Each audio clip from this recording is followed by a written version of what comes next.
Culaka Seti Jataka bagian ke-1.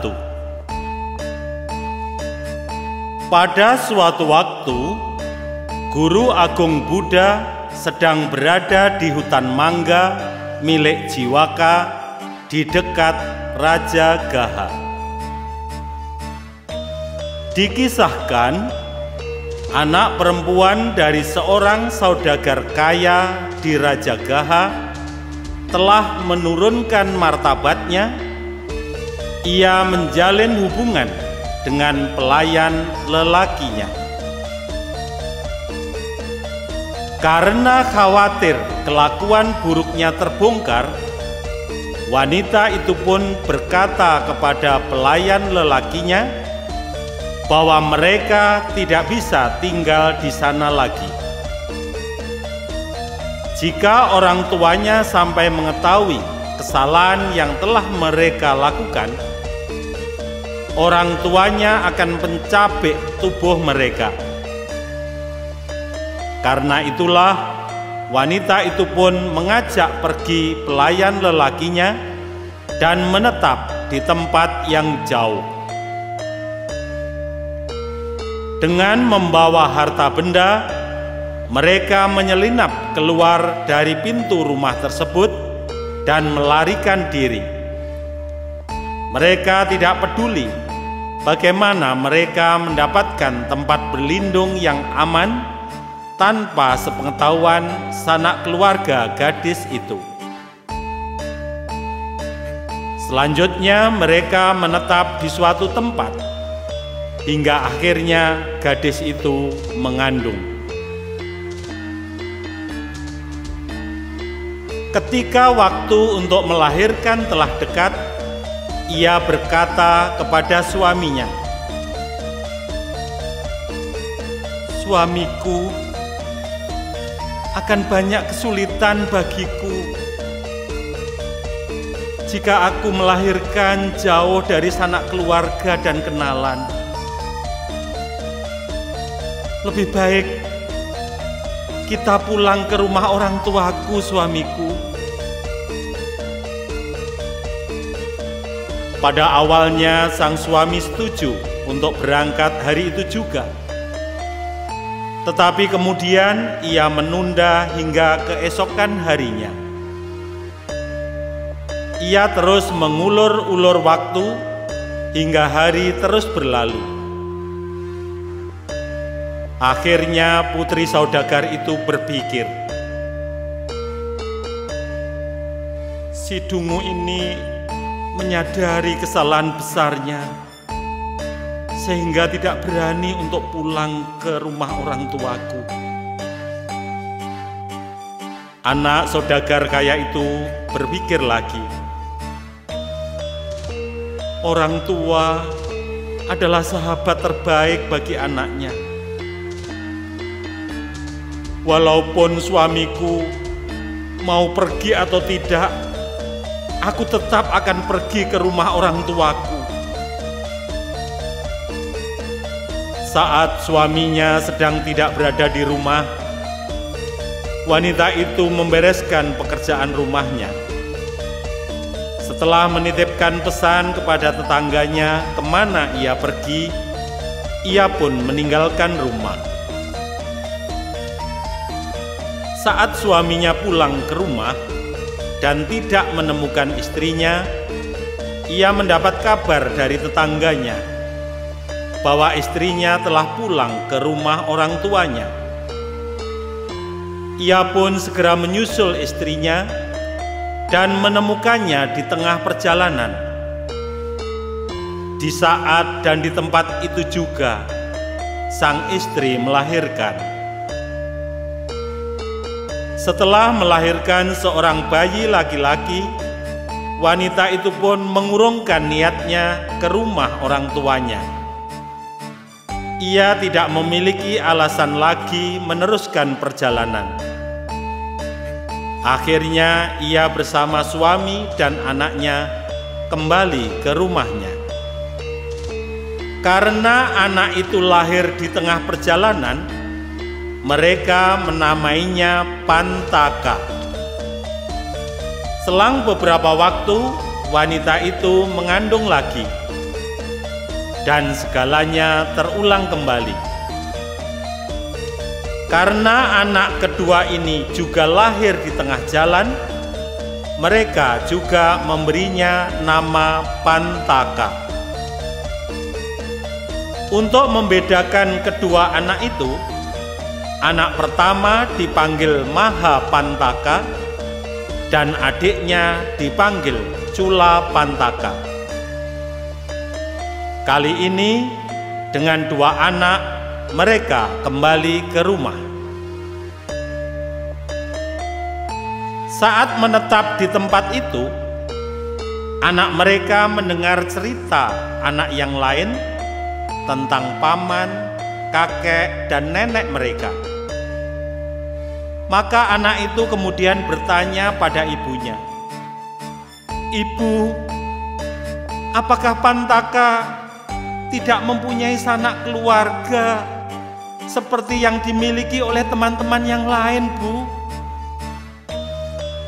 Mendengar pertanyaan anaknya, ibunya pun mengatakan, jika sebenarnya mereka memiliki sanak keluarga, tetapi mereka tidak tinggal di sini. "Kakekmu adalah seorang saudagar yang sangat kaya di Rajagaha. Ada banyak kerabatmu di sana, Nak." Anaknya kemudian kembali bertanya, "Mengapa kita tidak pergi ke sana, Bu?" Dengan berat hati, sang ibu kemudian menceritakan sebuah alasan mengapa mereka tinggal jauh dari keluarganya. Akan tetapi karena anak-anaknya selalu menanyakan tentang sanak keluarganya, tentang paman, kakek, dan neneknya, wanita itu akhirnya menyampaikan kepada suaminya, "Suamiku, anak-anak selalu menanyakan masalah sanak keluarga yang tidak pernah mereka temui." Wanita itu yakin jika orang tuanya melihat kedua cucunya, mereka tidak akan mencabek mereka. Oleh karena itu, ia mengajak suaminya agar mereka segera menunjukkan pada anak-anak keberadaan keluarga kakek mereka. Mendengar ucapan istrinya, sang suami akhirnya menyetujui dan tidak keberatan untuk membawa mereka ke sana. Akan tetapi, sang suami benar-benar tidak berani menemui kedua orang tua istrinya. Ia mengatakan bahwa ia tidak ikut menemui kakek dari anak-anaknya. Wanita itu pun menyetujui perkataan suaminya. Ia tidak mempermasalahkan jika suaminya tidak ikut menemui orang tuanya. Yang terpenting, anak-anak mereka dapat bertemu dan mengunjungi kakeknya. Akhirnya suami istri itu membawa kedua anak mereka ke Rajagaha, menginap di sebuah penginapan umum dekat pintu masuk kota. Bersama dengan kedua anaknya, wanita itu mengutus seseorang agar ia menyampaikan kedatangan mereka kepada orang tuanya. Sang pembawa pesan selanjutnya menyampaikan pesan dari suami istri itu kepada orang tuanya. Mendengar berita itu, orang tuanya berkata, "Benar, sangat aneh rasanya jika tidak mempunyai anak, kecuali jika seseorang telah meninggalkan keduniawian untuk mencapai tingkat kesucian arahat." Akan tetapi, orang tuanya ternyata tidak mau menerima kunjungan mereka atas kesalahan besar yang telah mereka lakukan sebelumnya. Orang tuanya kemudian menitipkan uang untuk diberikan kepada anaknya. Ketika anaknya mengambil uang yang ia berikan, ada syarat yang harus dipenuhi anaknya. Ia meminta anaknya agar pergi dan hidup di tempat yang mereka inginkan. Tetapi ia meminta kepada anaknya agar anaknya menyerahkan kedua cucunya, yaitu Mahapantaka dan Culapantaka, kepada mereka. Putri saudagar itu menyetujui permintaan orang tuanya. Akhirnya ia mengambil uang yang diberikan kepadanya dan mengirim anak-anaknya melalui utusan orang tuanya. Kedua anak itu tumbuh dewasa di rumah kakek mereka. Saat Culapantaka masih kecil, Mahapantaka selalu mengikuti kakeknya mendengarkan khotbah yang dibabarkan oleh guru agung Buddha. Karena selalu mendengarkan dhamma yang disampaikan oleh guru agung Buddha, hati Mahapantaka dipenuhi hasrat untuk meninggalkan keduniawian, untuk menempuh kehidupan sebagai seorang biku. Selanjutnya Mahapantaka meminta persetujuan kakeknya agar ia diizinkan menjadi seorang biku. Mendengar permintaan Mahapantaka, kakeknya berseru, "Benarkah apa yang saya dengar? Sungguh lebih besar kebahagiaanku melihat engkau menjadi biku daripada melihat seisi dunia menjadi biku. Jadilah seorang biku jika engkau memang mampu, cucuku." Akhirnya saudagar itu membawa sendiri cucunya, Mahapantaka, menghadap guru agung Buddha. Setelah sampai di tempat guru agung Buddha, saudagar itu menyampaikan maksud kedatangannya, bahwa ia menghantarkan sendiri cucunya yang berkeinginan menjadi biku. Guru agung Buddha kemudian meminta seorang anggota sangga untuk menerima Mahapantaka bergabung dalam sangga. Anggota sangga itu kemudian mengulang hukum ketidakkekalan dan menerima Mahapantaka menjadi seorang samanera. Saat khotbah guru agung Buddha telah banyak meresap dalam ingatan Mahapantaka dan ia telah cukup dewasa, ia pun ditahbiskan menjadi seorang biku. Mahapantaka berlatih dengan kesungguhan hingga berhasil mencapai tingkat kesucian arahat. Dan ketika menikmati kebahagiaan pencapaian jalan dan buah kesucian maupun jana, Mahapantaka pun berpikir untuk berbagi kebahagiaan itu dengan adiknya, Culapantaka.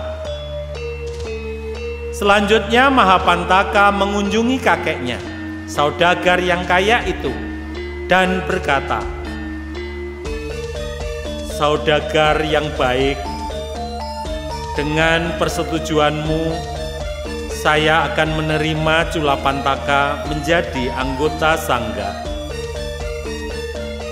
Mendengar apa yang disampaikan Mahapantaka, saudagar itu pun menyatakan persetujuannya dan menyatakan bahwa itulah yang sebenarnya ia harapkan. Maka Tera itu kemudian menerima Culapantaka dan memintanya melaksanakan dasa sila. Akan tetapi Culapantaka ternyata sangatlah dungu. Walaupun ia telah belajar selama 4 bulan, ia masih belum dapat menghafal syair berikut ini. "Lihatlah, laksana sekuntum teratai yang wangi di waktu fajar, tertiup oleh angin, menebar semerbak wangi yang murni. Memandang keagungan Buddha yang terus terpancar, seperti cahaya matahari bersinar di bawah naungan langit.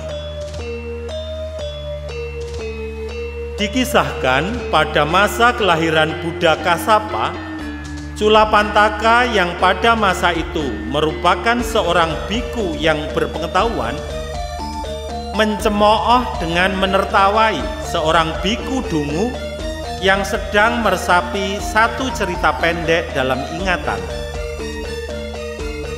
Cemoohannya sungguh mengenai sasaran, sehingga biku tersebut tidak mampu mengingat maupun mengulang cerita pendek itu.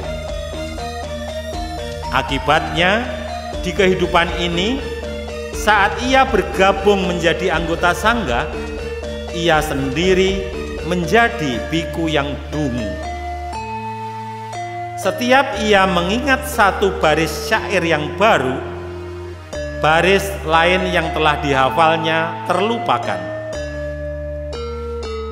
Setelah 4 bulan berlalu, semenjak ia mulai bergelut merafal syair itu, Mahapantaka berkata kepadanya, "Pantaka, engkau tidak sanggup menerima ajaran ini. Selama 4 bulan, engkau bahkan tidak mampu meresapi sebuah syair tunggal dalam ingatan. Bagaimana engkau bisa mencapai kebahagiaan sejati dengan cara ini? Tinggalkanlah wihara ini." Walaupun telah diusir oleh saudaranya, Culapantaka masih berkeyakinan pada ajaran Guru Agung Buddha, sehingga tidak ingin menjadi umat awam. Pada saat Mahapantaka bertugas mengurus pembagian makanan biku sangga, Jiwaka Komarabaca datang ke hutan mangga miliknya dengan membawa sejumlah wewangian dan bunga untuk Guru Agung Buddha. Setelah mempersembahkan barang-barang yang dibawanya dan telah selesai mendengarkan khotbah Dhamma, Jiwaka Komarabaca bangkit dari tempat duduknya, memberikan penghormatan kepada Guru Agung Buddha, kemudian menghampiri Mahapantaka dan bertanya, "Bante, berapakah jumlah semua biku yang berada di sini, termasuk Guru Agung Buddha?" Mendengar pertanyaan Jiwaka Komarabaca, Mahapantaka memberikan jawaban, "Hanya 500 orang biku, Tuan." Jiwaka Komarabaca selanjutnya menyampaikan keinginannya, "Bersediakah Bante membawa ke-500 biku tersebut bersama Guru Agung Buddha sebagai pemimpin menghadiri jamuan makan di rumah saya besok?" Mahapantaka kemudian mengatakan, "Tuan, salah seorang biku bernama Culapantaka sangat dungu dan tidak berkembang dalam Dhamma. Jadi saya menerima undangan Tuan untuk semua biku kecuali untuknya." Mendengar ucapan dari Mahapantaka, Culapantaka berpikir, dalam menerima undangan jamuan makan untuk semua biku, Tera itu dengan seksama mengecualikannya untuk saya. Hal ini membuktikan sudah tidak ada lagi kasih sayang saudaraku kepada saya. Apa yang harus saya lakukan dengan Dhamma ini? Saya akan menjadi umat awam, melatih kemurahan hati dan perbuatan baik lainnya sebagai sosok rumah tangga. Keesokan pagi harinya, Culapantaka akan pergi untuk seterusnya kembali menjalani kehidupan sebagai perumah tangga. Akan tetapi pada saat fajar menyingsing, Guru Agung Buddha yang sedang mengamati kejadian di dunia ini mengetahui kejadian tersebut. Beliau pun berangkat lebih pagi, berjalan hilir mudik di jalan dekat beranda bilik Culapantaka. Ketika Culapantaka keluar dari biliknya, ia melihat Guru Agung Buddha. Dengan penuh hormat ia menghampiri beliau. Guru Agung Buddha kemudian bertanya, "Akan kemanakah engkau pergi sepagi ini, Culapantaka?" Culapantaka menjawab, "Saudara saya telah mengusir saya dari Sangga, Bante. Saya akan pergi mengembara, Bante." Guru Agung Buddha kemudian berkata, "Culapantaka, engkau mengambil sumpah kepadaku. Mengapa engkau tidak datang kepadaku saat engkau diusir oleh saudaramu?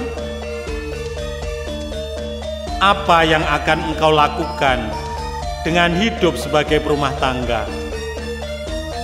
Engkau seharusnya tinggal bersamaku."